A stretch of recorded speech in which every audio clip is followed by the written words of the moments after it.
Joining us now to go in depth on what the president might say tonight and on the continuing U.S. approach to battling ISIS, Wisconsin Senator Ron Johnson. Ron serves as a member of the Senate Committee on Foreign Relations as well as the Senate Committee on Homeland Security and Government Affairs. Good morning, Senator Johnson. Welcome back to America's Forum. Morning, JD. How you doing? Doing fine, sir. I think most Americans are waiting to see what the president will say tonight. What would you like to hear him say? Well, what he must do is he needs to clearly articulate what America's goal is. And then he needs to demonstrate to America that he's completely committed to that goal. You know, all this talk of strategy, he's had a strategy. It's been one of withdrawing from the world. I think the Wall Street Journal this morning dubbed it the peace through withdrawal. That strategy hasn't worked. And so now he's got to totally shift gears here. But the way you develop strategies is you have to first articulate the goal. You have to agree upon the goal. You have to be totally committed to the goal. And what I'm concerned about is what I'm hearing is President Obama saying, well, it could take 3 years. JD, that's like having a hornet's nest in your backyard and you commit, we got to take care of that thing, and then you go out there and poke it with a stick for 3 years. That's not good enough. We need to commit to the destruction, the obliteration of these evil barbarians. I want to hear President Obama commit himself and this nation to the obliteration, the destruction of ISIS. Well, given the nature of what you want to see happen, it seems that the president might come to the Congress to ask for a formal approval. Now, on the other side of the Capitol yesterday, Buck McKeon, the chairman of the House Armed Services Committee, took to the House floor and had this to say. If Congress does not speak strongly now to condemn such blatant disregard for the law, any future administration may come to believe that obedience to statute is not a requirement for the executive branch. So, you heard Buck McKeon yesterday in the House chamber. Do you agree with what Chairman McKeon had to say? Well, let me say, first of all, I think the president has the authority, at least short-term under the War Powers Act, to do what he needs to do to keep America safe. I want to make sure that presidents maintain that authority. On the other hand, though, I was part of a bipartisan group of senators in the White House in July talking to the White House counsel and about a new authorization for the use of military force, which I support. The ball was kind of left in the administration's court in terms of writing up what they need, the authority they need to keep America safe. And JD, I think it's important that we craft an authorization for use of military force that will not only give this president the authority to do what he has to do to combat global terrorism, because this problem isn't going away. We can defeat ISIS, but Al-Qaeda has metastasized into other forms in other areas of the world, and an American president is going to have the authority over I'm afraid, a number of years to confront that asymmetric threat. Ron, many Americans of a libertarian stripe are saying we should not get involved in expanding this fight and taking on ISIS. Here's what former Congressman Dr. Ron Paul had to say. A lack of strategy is a glimmer of hope.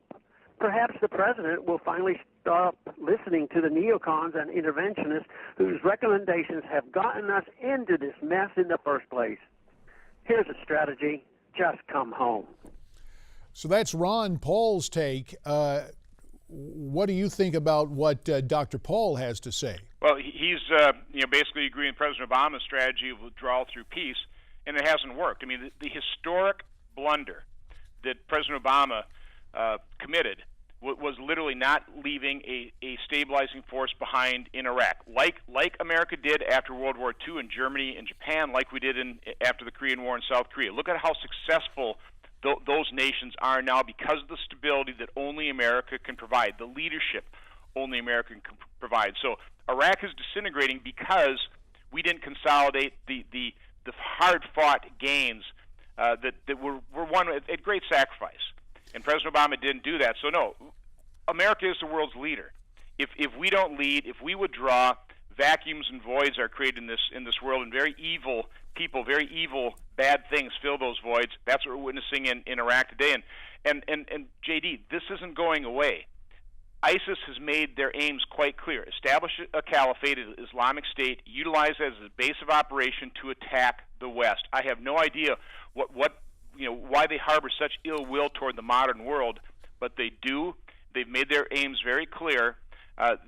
They are recruiting off the internet thousands of jihadists from around the world with Western passports, including American passports. We've seen our first American suicide bomber be in Syria, go back to Florida, come back and blow himself up in Syria in May.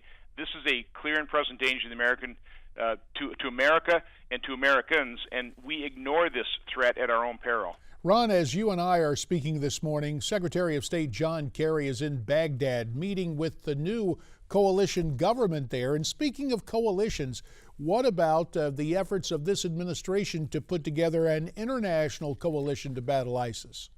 I'm totally supportive of it. It should have been, that coalition building should have begun immediately after ISIS took over Fallujah, if not before then.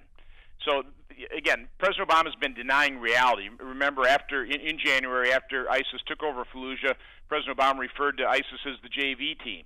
He's just denying reality. It looks like finally this administration is facing reality, and absolutely, we need to build a coalition of the willing, of Western powers as well as regional Arab states. They are every bit as threatened, if not more so, than America. They need to step up the plate.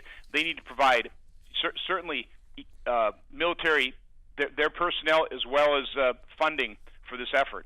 Ron, about a minute and a half remains. Tomorrow, the anniversary of 9/11/2001 and 9/11/2012 with the Benghazi attacks of 2 years ago. We've heard that the terror chatter has increased. Ron, do you believe we will face an increased threat tomorrow, and are we prepared? I think the threat is continuing to increase. And again, ISIS is just evidence of that fact. So we have to remain vigilant. I don't know of any specific threats. I'm not aware that America has been that our intelligence services are aware of any specific threats, but we absolutely have to be on guard, not only just on 9/11, but on an ongoing basis until this threat is defeated. Ron Johnson, the senator from Wisconsin, sir, we thank you for your time this morning here on America's Forum. Have a great day, JD.